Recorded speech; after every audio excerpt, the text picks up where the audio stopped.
Hey everyone, Chris here with High Seas Cruising, and welcome to the Sunday Cruise Show. Today we got stories about Royal Caribbean, we got stories about Carnival Cruise Lines, we got stories about the CDC, and we're going to get into all of it right after this.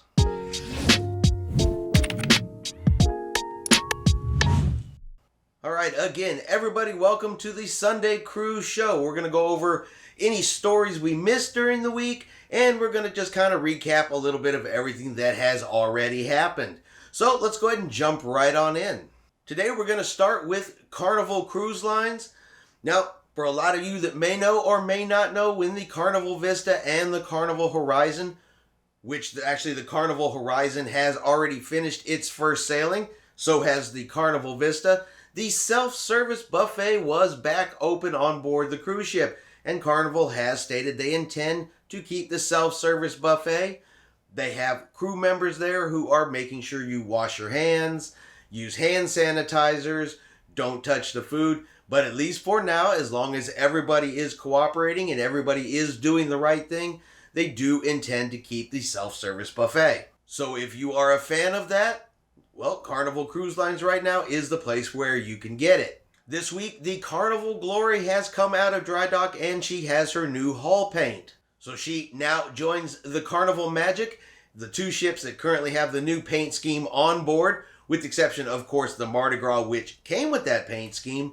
And next in line to get that paint was going to be the Carnival Dream. She goes into dry dock later this month. And our last little bit of Carnival news is Carnival Cruise Lines has decided to allow their crew members to get off the ship in ports that will allow it. So when the ship docks, some of the crew, of course, will be able to get off, have a little shore leave, spend a little bit of money, and get a little bit of time away from work.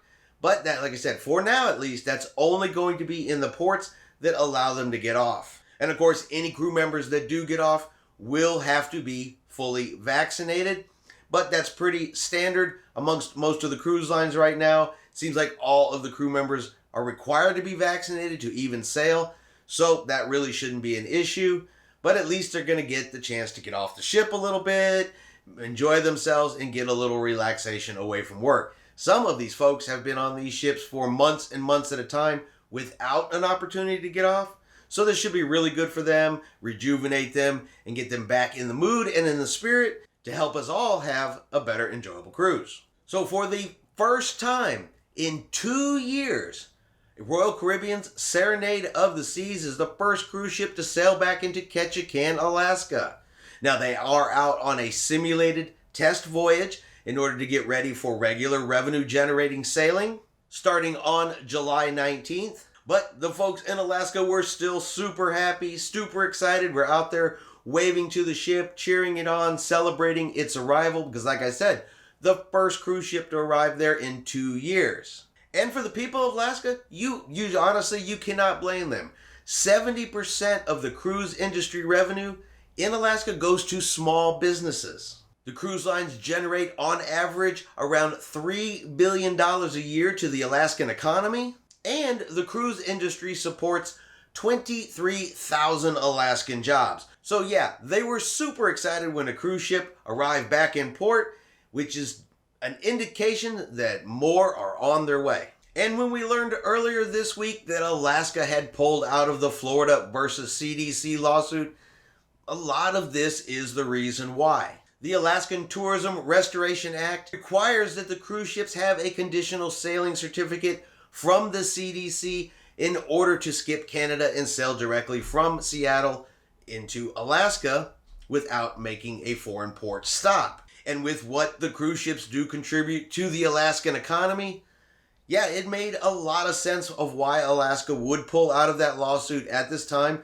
because at least at this moment for the rest of the 2021 season, they need the conditional sail order in place so that cruise ships can come back and start generating their revenue again and bring those towns back to life. You know, some of the smaller towns there in Alaska, especially like Skagway, I mean, they really depend on the cruise industry. That is 90% or better of their yearly income comes from tourism from the cruise ships. So while the state of Alaska said, look, we don't necessarily agree with the CDC, We do think they've overstepped their authority. We do think that they are way overreaching in their power.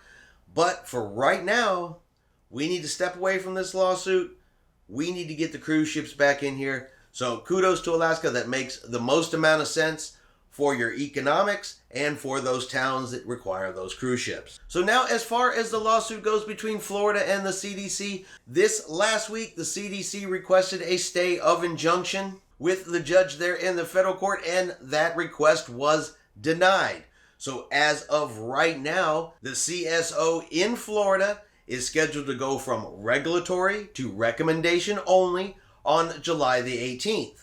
Now, the CDC has filed an appeal to that in the 11th Circuit Court of Appeals in Atlanta, Georgia, but we have not heard anything yet as to the status of their appeal or even yet when that's going to be heard in court. So a couple of things I have seen in the comments over the last week concerning that particular story. So the way it reads is this injunction is only for the state of Florida. So in the state of Florida, the conditional sale orders will become a recommendation only. As far as the other 49 states, the CSO or conditional sale order will still be in place and will still be in effect. So yeah, it's weird. Florida is going to have its own set of rules versus the rest of the United States. But honestly, with the laws that they've passed in Florida, they're already doing their own rules compared to the rest of the United States. So I guess this is just another step in that direction for them. If any other state wants to be a part of this and have the CSO switched from regulatory to recommendation, they're also going to have to file an injunction on that and get the judge to approve that injunction before it can happen anywhere else as well. But for right now, yes, that is Florida only. Like I said, I've seen some comments where people have asked, well, how will this affect Texas? How will this affect California? Honestly, at this point in time, it will not affect them at all.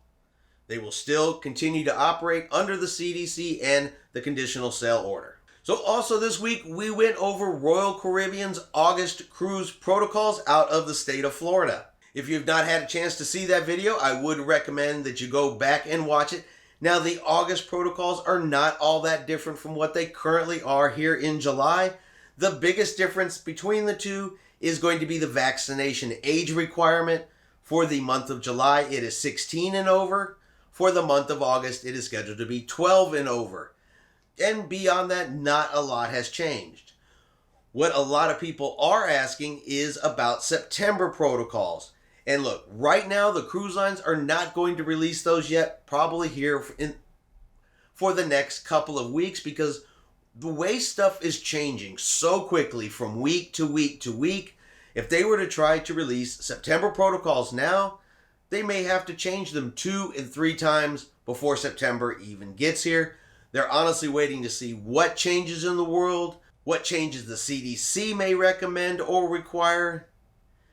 And as we get closer to September, they'll release those protocols. And of course, as soon as they do release those protocols, we'll put a video out on it, let you know of any changes that are coming up for that, good or bad. Now this week, we have also put out a poll here on YouTube. And that poll is, given the current cruise protocols, which of the currently sailing cruise lines would you rather go on? Carnival Cruise Lines, Royal Caribbean Cruise Lines, or Celebrity Cruise Lines, or of course, you don't want to go on any of them at all. That poll is up. We actually dropped that a few hours ago here this morning, and we will go over the results of that in next week's Sunday video. All right, and that is all of the current cruise news for this last week. Like I said, a couple stories that we missed, just kind of retouched and reviewed some of the other stories that we've already gone over. As of today, we are 62 days away from our next cruise. I cannot tell you how excited I am. I am watching other videos of people that are currently on cruises. We're down there watching cruise ships depart, and man, it is hard to watch that when all I want to do is get on the cruise ship myself. But the days are counting down, 62 more to go, and then we will be back out on the high seas as well. And God, we cannot wait. But all right, I hope y'all have enjoyed today's video. If you have, do me a favor. Give it a thumbs up.